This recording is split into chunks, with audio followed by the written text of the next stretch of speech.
had we went 4-3, 4-3, and 4-3, we'd still be in the same position. So, it's not the end of the world. It doesn't mean too much. It means we got a little more rest. We played a few less games. But, it's not like you get some trophy or something for being undefeated, throughout the first 3 rounds of the playoffs. It's like I've said it before, it's about winning the championship. And we're 4 games away from that. Now, if that's 4-0, great. If it's 4-3, great. It doesn't matter how you get those 4 wins as long as you get them, and that's our goal.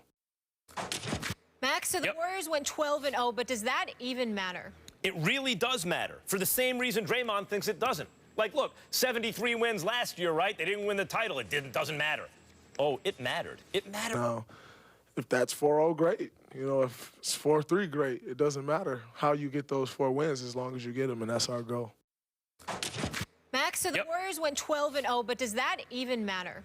It really does matter, for the same reason Draymond thinks it doesn't. Like, look, 73 wins last year, right? They didn't win the title. It doesn't matter.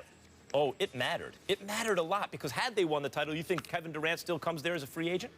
Could he have done that to a 73-win team that beat LeBron James? Could he get away with that? I actually don't think so. I think it would have affected that. And had they won the title last year, they'd be in contention for greatest team of all time. We talk about the 72-win Bulls team, as I mentioned, the Lakers team that set the record in 70-71 and then won the title, and we would talk about that Golden State team. In other words, they would go from one of the 3 or 4 most incredible teams anyone's ever seen in the history of basketball. Because they lost the finals, it's, boy, that's a team with a flaw in their character somehow. We see it largely as a character play. These kind of things. Are they missing some kind of toughness or inner strength? Have they revealed some kind of weakness in their character that they had such overwhelming firepower and were unable to win? And by the way, I'm not saying that we shouldn't be doing that. Maybe the answer is yes.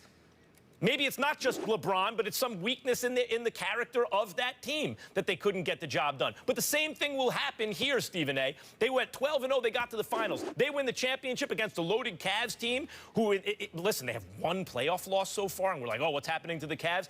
They beat the team that just beat them to win the trilogy, to win the era, to beat a stacked LeBron team in the finals after going 12-0 to the finals. They will be in the conversation for greatest team ever. They'll be in the conversation. And if they lose in these finals, it will be more evidence. 12-0 to the finals after 73 wins the previous season. Both times they lost in the finals. They lacked some kind of character necessary to win. So the 12-0 actually, in stark relief, shows you what's at stake. Greatest ever, character weakness. That's basically what they'll be remembered, either one or the other, and it adds to that. You're wrong. But what else is new, Max Kellerman? I'm here for you. Here's the deal. How dare you? Here's the deal. Draymond Green is 1,000% correct. Doesn't mean much at all. For one reason and one reason only. You don't get to go 73-9, be the all-time winningest single season team in NBA history with the winningest record, and lose in the NBA Finals. And we get to act like it's a big deal that you're 12-0 now. We don't give a damn whether you 12-0 or 12-9 or whatever the case may be. We don't care. What we care about is whether or not you're going to close the deal. Joe Lacob, the owner, the CEO for the Golden State Warriors, is still stung to this very day because Michael Jordan looked at him and said, your record don't mean bleep. Because he meant it. Why? Because you didn't close. Michael Jordan comes out of retirement. 1995, plays the final 17 games of the regular season, loses in the second round to the Orlando Magic. Goes out there, they acquired Dennis Rodman in the offseason. They go 72-10. And all anybody talked about was, go win the chip, right? Because you got to win it. Got to close the deal. That's what you have to do.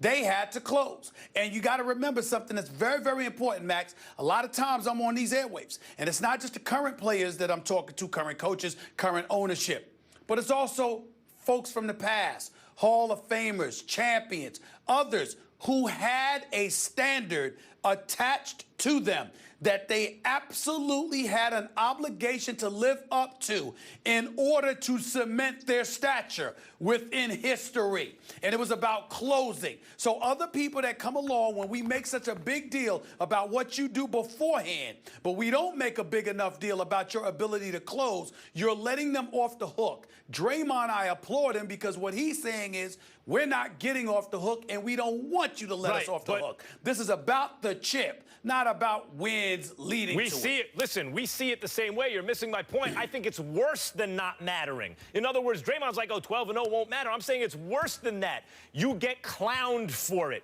It is seen as a defect in your character as a team. It will be used as an illustration of a team that didn't have enough of a winner mentality or character in the moment of truth. They will be used as the example of what you don't